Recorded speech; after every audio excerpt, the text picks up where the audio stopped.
শ্রাদ্ধেও কিছু সংস্কার থাকে। এই যে সংস্কারটির নাম আপনারা জানেন, এক রকমের নাম রয়েছে। একটা নাম রয়েছে শ্রাদ্ধ। কি নাম? শ্রাদ্ধ শব্দের অর্থ কি আপনারা নিশ্চয়ই আগেও আমি বলেছি, সম্ভবত তা মনে নেই হয়তো।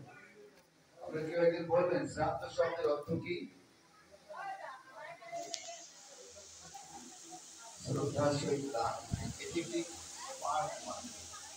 একটা দান, সবকিছু দান করছে না তো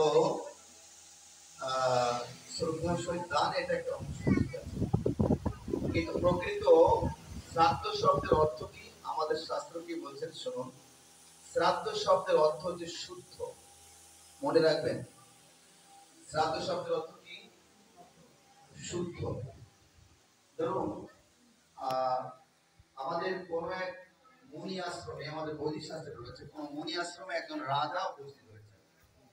রাজার উপস্থিতিতে মুনি ঠাকুর কি বলেন যে, হে রাজন, আসুন, আপনার শ্রাদ্ধের সমস্ত ব্যবস্থা সম্পন্ন হয়েছে, আগে আপনার শ্রাদ্ধটা আমরা করে নিই। কি হলো? আপনাকে যদি আমরা বলি যে আপনি এখানে আসছেন, আসেন আগে আপনার শ্রাদ্ধটা করে নিই, তাহলে কেমন আপনি ভাবেন, হাই কি বলে, আমি বললাম না এখন আমার শ্রাদ্ধটা করবে নাকি? কিন্তু আমাদের বৈদিক শাস্ত্রে আমরা কি দেখতে পাচ্ছি, রাজাকে এই মুনি ঠাকুর শ্রাদ্ধ করতে যাচ্ছেন। তার অর্থ কি? শ্রাদ্ধ শব্দের অর্থ কি? শুদ্ধ। ওই কি করবেন, রাজনকে তার পাত্র মানে কি পাত ভর্জন, অর্ঘ্য, আসমন, তারপরে কি কিছু ধূপ ধুনো দেখালে কি হয়, তার একটা দূর থেকে আসা, তার শরীরে কোনো অস্পৃশ্য, কোনো অশরীরিক কোনো প্রভাব থাকতে পারে, এগুলো ধূপ ধোনা দিলে তাহলে সে পরিপূর্ণ শুদ্ধ হয়। তা শ্রাদ্ধ শব্দের অর্থ হচ্ছে কি? শুদ্ধ। তা শুদ্ধ একদম একটা দেহ, দেখুন যখন জন্মগ্রহণ করে একটা মানে কি একটা ফুলের কুড়ি, এটা আস্তে আস্তে প্রস্ফুটিত হয়, হয়ে এই ফুলটি আস্তে আস্তে পোকামাকড়ের দ্বারা আক্রমণ হয়, হয়ে মারা দিয়ে পচে গলে যায়, তাই কিনা? ঠিক আমাদের দেহটাও ঠিক তদনুরূপ। যখন আমরা মাতৃগর্ভে, এটি ভগবান কর্তৃক প্রদত্ত একটা ফুলের কুড়ির মতো, আমরা ধীরে ধীরে এটি প্রস্ফুটিত হয়ে আমরা কি শৈশব, কৈশোর, যৌবন, এরপরে কি বার্ধক্য এসে যায় ক্রমে, তাই না? পৌগণ্ড, বার্ধক্য, এইভাবে আমাদের মধ্যে চলে আসে। যখন এই বার্ধক্য মানেই শরীরটা নানা রকম জরাজীর্ণতা রয়েছে এবং নোংরা হয়ে যায়। দেখবেন একটা বৃদ্ধ বা বৃদ্ধা লোক, খুব বৃদ্ধ, বিছানা থেকে উঠতে পারে না, তার বিছানার কাছে খুব বসতে চায় না, চায় গায়ের কাছে গেলে বলে কিনা? আর আপনার যখন বয়সটা ওই 15, 16, 14, 12, 18 এরকম যদি হয়, ঠিক আছে, দেখবেন বাসে চড়ছি, কোনো সময় কোনো বুড়ো মানুষের পাশে একটা সিট আছে, দেখবেন ওইখানে বসতে চাইছে, দেখবেন আবার একটু বয়স কম বলে দেখবেন তাদের কাছে তাড়াতাড়ি বসে যাচ্ছে, নাকি বলেছেন? এর রেজাল্টটা বুঝতে হবে, ঘটনাকে এটা হ্যাঁ বলছিলাম। এটার কারণ হচ্ছে মানুষ এইভাবে, মানে শরীরটা যখন অশুদ্ধ হয়ে যায়, তখন কি হয়, বাসাংশী জীর্ণানি যথা বিহার, কি হয়, এই জীর্ণ শরীরটা পরিত্যাগ করে একটা নতুন শরীর ধারণ করার একটা ব্যবস্থা হয়। তখন কি করতে হয়, দেহ ধারণ করতে গেলে আমরা দেখি যে আমরা শাস্ত্রে বলা আছে যে কি হয়, শ্রাদ্ধের একটা ব্যবস্থা, শুদ্ধের একটা ব্যবস্থা আছে। আমরা সমাজে যে শ্রাদ্ধ অনুষ্ঠান হয়, প্রথম ক্রিয়াটি কি হয় বলুন তো? প্রথম এই আচার অনুষ্ঠানের প্রথম অনুষ্ঠানটার নাম কি? কতদিনে হয় সেটি? 10 দিনে। 10 দিনে। ওইটাকে কি বলা হয়? কথা বলবেন, মায়েরা জানেন তো কি বলা হয় এটাকে? দশা। এর আরো দুইটা নাম আছে, বলুন তো আর দুইটা নাম কি কি? বেশি করে খেতে দেবো যদি বলতে পারো। চতুর্থী মেয়েদের জন্য কোন কোন সমাজে একটু কথা বলে যাই, পুরুষের কোনো চতুর্থী নাই, বুঝেছেন? আমি বরিশাল একটা শ্রাদ্ধ করাতে গেছি, এটা কি এখন আমাদের গুরুপ্রাতা কৃষ্ণ ওদের বাড়িতে, ওখানে কিন্তু কাম হয়েছে। তা বলছে ওই সমাজের লোকেরা খুব ঠিক হয়ে আছে, চতুর্থী মন্ত্র হয়নি ওখানে। তা এখন আমি গেলাম, বললাম যে প্রভু সবাই তো সমাজের লোকেরা আমরা এখানে চতুর্থী করি না বলি, আপনি নিষেধ করছেন চতুর্থী লাগবে না, এখন চতুর্থী করিনি বলে সবাই লেগে আছে। তা আমি বললাম এখানে ব্রাহ্মণ উনি তো আছেন, উনি তো বুঝিয়ে দিতে পারেন। তাই বললাম আপনারা কিভাবে চতুর্থী করেন কেন? তা বলছে আমরা আমাদের এই সমাজে চতুর্থী করার বিধান আছে এবং শাস্ত্র বিধান আছে। তাহলে আপনার কাছে কোন শাস্ত্র গ্রন্থ জানা আছে যে কোন শাস্ত্রে চতুর্থী ছেলেরা কোন চতুর্থী মন্ত্র পাঠ করতে হবে, এরকম কোন উল্লেখ আছে? তা বলছে আমার ভাই একটা পণ্ডিত, বাংলাদেশের একজন 2-4 জনের মধ্যে একজন পণ্ডিত, তিনি বলেছেন। তার ফোন নাম্বার আছে? আছে, তাকে আমার সঙ্গে কথা বলা যায়, ফোনে লাউড স্পিকার দিয়ে ওদের সঙ্গে ওনার সঙ্গে কথা বলা দিলেন। তাই বললাম আমি নিজেকে পরিচয় দিলাম, দেখুন আমি 1992 সালে আমার খুলনা ইসকন মন্দিরে আমার অ্যাডমিশন, আমি খুলনাতে 21টা বছর ছিলাম। আর এখান থেকে 92 থেকে এই কত বছরের ঘটনা, এই যে 23 সাল অবধি ইসকনের থেকে বিভিন্ন জায়গায় বাংলাদেশ, ভারত, বিভিন্ন জায়গায়, কলকাতা সার্কেলে আমি যথেষ্ট কাজ করেছি। শ্রাদ্ধ অনুষ্ঠান, বিভিন্ন অনুষ্ঠান, যজ্ঞ অনুষ্ঠান, আর বাংলাদেশে বিভিন্ন জায়গায়। এমনকি আপনার বাংলাদেশের যে ব্রাহ্মণ সমাজের সভাপতি সুব্রত চক্রবর্তী, তার পূর্বপুরুষদের পিণ্ডদান আমি 22 সালের অক্টোবর মাসে আমি করেছি। তো এখানে আপনি সেই হিসাবে আমার সঙ্গে কথা বলবেন। আপনি বলুন চতুর্থী শ্রাদ্ধ পড়ান কোন হিসাবে ছেলেদের জন্য? তা বলছে দেখুন এটা তো আমাদের এটা লোকাল, এটা সরকার, আমি বাংলাদেশের সব জায়গায় কোনো জায়গায় কিন্তু নেই, 2-1টা এলাকায় আছে, এটা সামাজিক একটা প্রথা মাত্র। কোন শাস্ত্রগ্রন্থ আছে কি? না, কোন শাস্ত্রগ্রন্থ নেই। শাস্ত্রগ্রন্থ নেই, তাহলে সমাজের লোককে আপনারা বোঝাবেন না যে এটা প্রয়োজন হয় না, অযথা একটা খরচ করাবেন। তা বললেন হ্যাঁ ঠিক আছে, ওটা আমাদের এলাকায় একটা প্রথা হয়ে গেছে, সেই হিসাবে। তাহলে এবার সবাই শুনলেন, ওনারা যে দেখলেন যে না আসলে আর কোনো কথা থাকবে, এবার বুঝতে পেরেছেন চতুর্থী কোনো অপশন নেই, চতুর্থী আছে মেয়েদের জন্য। মেয়ে যখন একটা মেয়ে যখন অন্য গোত্রে যায়, আমাদের 4টা বর্ণ ব্রাহ্মণ, ক্ষত্রিয়, বৈশ্য, শূদ্র সবার ক্ষেত্রেই মেয়েরা যখন অন্য গোত্রে যায় তখন 3 দিন অসৌচ পালন করে, চতুর্থ দিন তারা তাদের পিতৃ কার্য করতে সামর্থ্য হয়। কেন? অসৌচ কাল তাদের মাত্র 3 দিন। কদিন? 3 দিন অসৌচ কাল পালন করে, চতুর্থ দিনে তাদের মানে কৃতকর্ম হয়ে থাকে। কেন? কেননা গোত্রান্তর হয়, গোত্রান্তর হয়। তখন আমরা যখন বিবাহ পড়াই, বিবাহ হয় দেখবেন তখন ওখানে কত মন্ত্র আছে, সেগুলো তো আপনাদের বিবাহের সময় হয়ই না, হয় কি? হয় না। ওই একটা মন্ত্র হয়, ওই দুই দেহ দুই হৃদয় এক, ওই একটা মন্ত্র খালি বলে, আর কোনো মন্ত্র বলে না। কিভাবে নাম পরিবর্তন হয়, কিভাবে গোত্র পরিবর্তন হয়, প্রত্যেকটা মন্ত্র রয়েছে এবং কি কি কন্ডিশন হয় সব কিছু উল্লেখ করছে সেই মন্ত্রগুলোর মধ্যে। কিন্তু এগুলো স্কুলের মতো একটা বিবাহ পড়াতে গেলে ফিরে গেলে একবার কমপক্ষে 4টা ঘন্টা হয়। কত ঘন্টা? আর এই ব্রাহ্মণরা মন্ত্র পড়ে একটা বিবাহ পড়লে কতটুকু সময়? সর্বোচ্চ আধা ঘন্টা। কতটুকু সময়? আসলো, 7 পাক গুনলো, বসলো, মোটামুটি হাতটা বেঁধে দিয়ে সাথে সাথে মন্ত্র পড়ে সিঁদুর দান দিয়ে হরি বল, সিঁদুর দানের একখানা মন্ত্র বলে দিলে হয়ে, ঠিক আছে?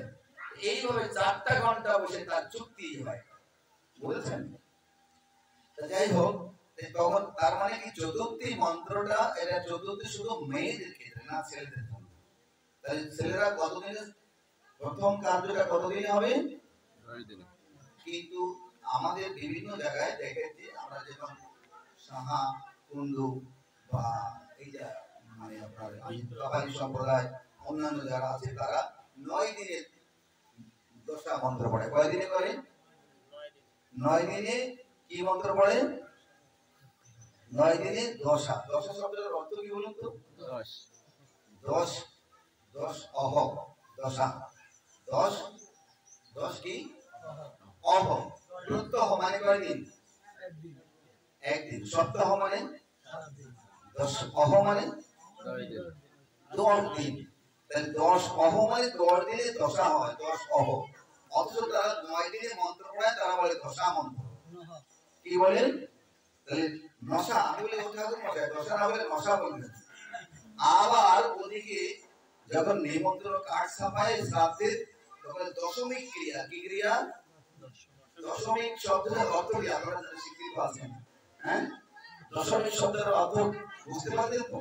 হ্যাঁ, বলছে 1 শতভাগের 1 দশম অংশ, দশম অংশ, দশম ক্রিয়া। এই যে আমার প্রভু বলবেন, প্রভু কাবালি সম্প্রদায় ওই এলাকায় তারা দশমিক ক্রিয়া, ওই দশমিক ক্রিয়া শব্দটা ঠিক নেই। দশমিক শব্দটা আসবে না, দশমিক শব্দটা আসবে কি? দশমাংশ। ওখানে 100 ভাগের 10 ভাগের 1 ভাগ, দশমাংশ আসবে কেন? তাহলে এটাও ঠিক নেই। তখন আমরা তাহলে এটা 9 দিনে দশা। আমি স্বদেশ ঠাকুর জিজ্ঞাসা করছি, ও ঠাকুর মশাই আপনি কেন 9 দিনে দশা পড়ালেন, 10 দিনে না করে?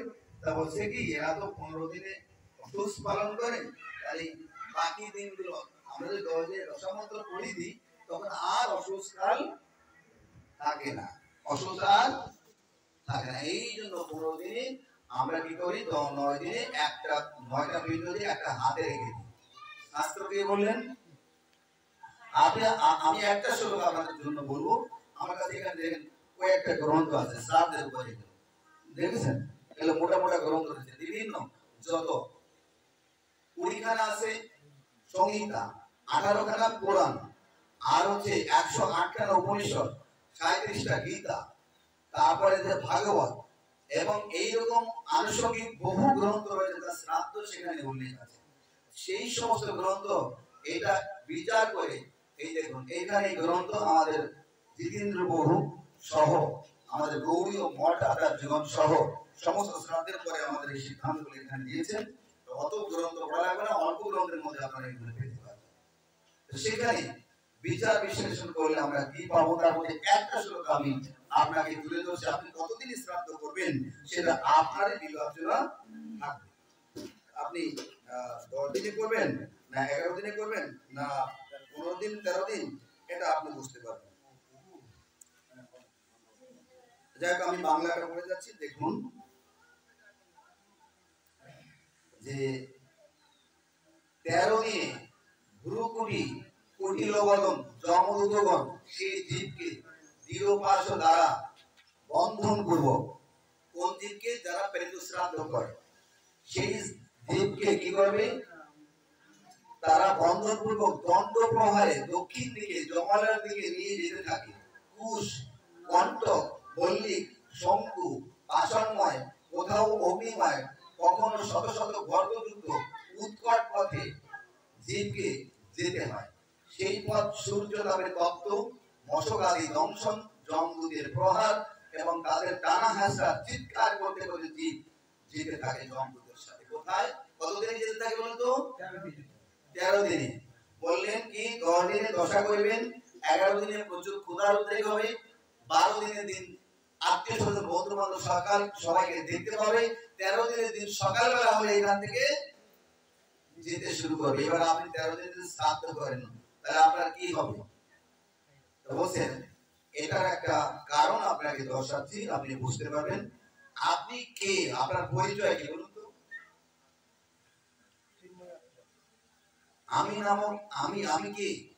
কেউ বলছে আমি দেহ, আমি বলছি আমি, কেউ বলছে আমি নারী, কেউ বলছে আমি পুরুষ, আমি হিন্দু, আমি মুসলমান, আমি বৌদ্ধ, আমি খ্রিস্টান, আমি ক্ষত্রিয়, আমি বৈশ্য, আমি শূদ্র, আমি ব্রাহ্মণ, বলছেন না?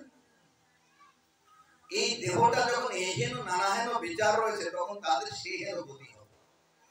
তাহলে আমরা এখানে আমাদের এই সমাজের মানুষেরা আমরা নিজেদেরকে কি বলে মনে করি? আমরা ক্ষত্রিয়। কি মনে করি? ক্ষত্রিয়ের কাজ কি বলুন? আমরা তা করি। তাহলে আমরা কেন ক্ষত্রিয় হব? তো বলছে আমাদের বংশধররা ক্ষত্রিয় ছিল, কেননা রাজবংশী তখন যখন ধীবর রাজ ছিলেন তারা ক্ষত্রিয় ছিলেন। শ্বশুর মশাই যে রাজা, কি রাজার শ্বশুর? না না, রাজাটার কি নাম? শান্তনু শ্বশুর মশাই রাজা ছিলেন। কাজে কাজে রাজবংশে আমরা রাজ করতে দিব। বাবা এখন প্রথম যে একটা আমাদের সৃষ্টির শুরুতে একটি বর্ণ ছিল, ওই বর্ণটার নাম কি বলতে পারেন? কি বর্ণ? হ্যাঁ না কেউ এনি হাও, আমরা বহুবার বলেছি, মনে রাখতে হবে। প্রাণ কি বর্ণ ছিল? আমাদের প্রভুপাদের গ্রন্থে, বিভিন্ন শাস্ত্রতে গেলে প্রভুপাদের গ্রন্থগুলো না পড়লে আমাদের হবে না। কি কি বর্ণ ছিল? একটি মাত্র বর্ণ ছিল, সেটি বর্ণটার নাম হচ্ছে হংস বর্ণ। মনে রাখবেন কি বর্ণ? সত্যযুগে একটি বর্ণ ছিল, সেই বর্ণটার নাম হলো হংস বর্ণ। কি বর্ণ? হংস বর্ণ। তারপরে ক্রমে ক্রমে পাপ চতুষ্টয় এসে ঘিরতে লাগলো, পাপের মাত্রা ঘিরতে, তখন বর্ণ চতুষ্টয় সৃষ্টি হলো। বর্ণ চতুষ্টয় তাহলে প্রথমে কি আমরা আমাদের একটি বর্ণ ছিল, কি বর্ণ? আমরা কেউ ক্ষত্রিয় ছিলাম না, আমরা কেউ বৈশ্য ছিলাম না, শূদ্র বা এই ধরনের কিছু ছিলাম না, আমরা একটাই মাত্র বর্ণ, সেটা ছিল হংস বর্ণ। এবার পাপের চতুষ্টয় আমাদের ঘেরাও করাতে আমরা বর্ণ চতুষ্টয়ে বিভক্ত হলাম। এবার ধরুন আমরা যখন এই পাপ আমাদের ঘিরলো, আমাদের যখন আমাদের এরকম পরিবর্তন আসলো, এখনো তো তাই হলো কিনা? আমাদের যদিও পূর্বপুরুষগণ ক্ষত্রিয় ছিল, এখন কি আমাদের সেই ক্ষত্রিয় কর্ম আছে? আমাদের ক্ষাত্র ধর্ম আমাদের আছে? নেই। সমরে দেই মোরা প্রাণ, আছে সেগুলি? নেই। তাহলে আমরা 13 দিনে আমরা কেন যাবো? আমাদের পরিচয় কি? আমি ক্ষত্রিয় নই, আমি বৈশ্য নই, আমি শূদ্র নই, আমি ব্রাহ্মণ নই, আমি নামক যে বস্তু সেটি হচ্ছে কৃষ্ণের নিত্য দাস। আমি যখন কৃষ্ণের নিত্য দাস, তখন আমি কৃষ্ণের কাছে যেতে পারবো। আমি যখন কেউ যখন বলবে আমি ক্ষত্রিয়, ওই যে ক্ষত্রিয় বলে তোমার নাই কাছে, তুমি অস্ত্রপাতে কিচ্ছু নাই, আমি হতো, তাই না? ঢাল নেই, সড়কি নেই, নিধিরাম সব। একটা কথা আছে না নাকি প্রভাব? এইরকম আমরা এইরকম চিন্তা করব না। মহাপ্রভু এই যুগে আবির্ভূত হয়েছেন। মহাপ্রভু এই যুগে মহাপ্রভু কি বলেছেন? হ্যাঁ, যে আমি কে? আমি কৃষ্ণের নিত্য দাস। ওই নন্দতনুজং কিঙ্করং পতিতং মাং বিষমে ভবাম ইহো। হ্যাঁ, যে একমাত্র হে নন্দতনুজ, আমি তোমার কিঙ্কর মাত্র, এটি আমার পরিচয়। এইগুলি পরিচয় আমরা যখন দেব, তখন আমাদের মধ্যে নানা রকম সমস্যা। এখন আমাদের এমন একটা দিন এসেছে, একটা প্ল্যাটফর্মে আবার ফিরে আসতে হবে। তাহলে হানাহানি করতে করতে আগে শশাকরা পৃথিবী পালন করতো এই সনাতন ধর্ম, এখন আস্তে আস্তে ছোট হতে হতে সেটি ভারত, পাক ভারত নামে পরিচিত হলো। কি নাম? পাক ভারত ছিল বাংলাদেশ, ভারত, পাকিস্তান, আফগানিস্তান, এগুলো মিলে একটা দেশ ছিল, সেটির নাম ছিল পাক ভারত। এরপরে ব্রিটিশ সেটিকে পরিচালনা করলে, এরপরে ভাঙতে ভাঙতে আস্তে আস্তে এখন যে ভারত আছে, সে বাংলাদেশ, পাকিস্তান আলাদা হয়ে গেছে। এবার এখন সেই ভারতে হিন্দুর সংখ্যা কমতে কমতে, বাংলাদেশে আমাদের যত হিন্দু ছিল, এখন 92% হচ্ছে মুসলমান, আর হিন্দু তাও নেই। এইবার আমরা সংখ্যা এত কমার কারণ কি? এইগুলির কারণ। আমরা যদি এইগুলি পরিত্যাগ করতে হবে, আমি কি? জি ভাই, কৃষ্ণ নিত্য দাস। হ্যাঁ, আমরা সবাই একে, আমরা এইরকম কোন বিভক্তি হবে না। যে কৃষ্ণ হবে সে আমার, সেই উত্তম। বলছে কৃষ্ণ ভজনে নাহি জাতিকুলাদের বিচার, যেই ভজে সেই ভক্ত অভক্তহীন। তাহলে আমরা এবার একজন কৃষ্ণ ভক্ত, যদি কৃষ্ণ ভক্ত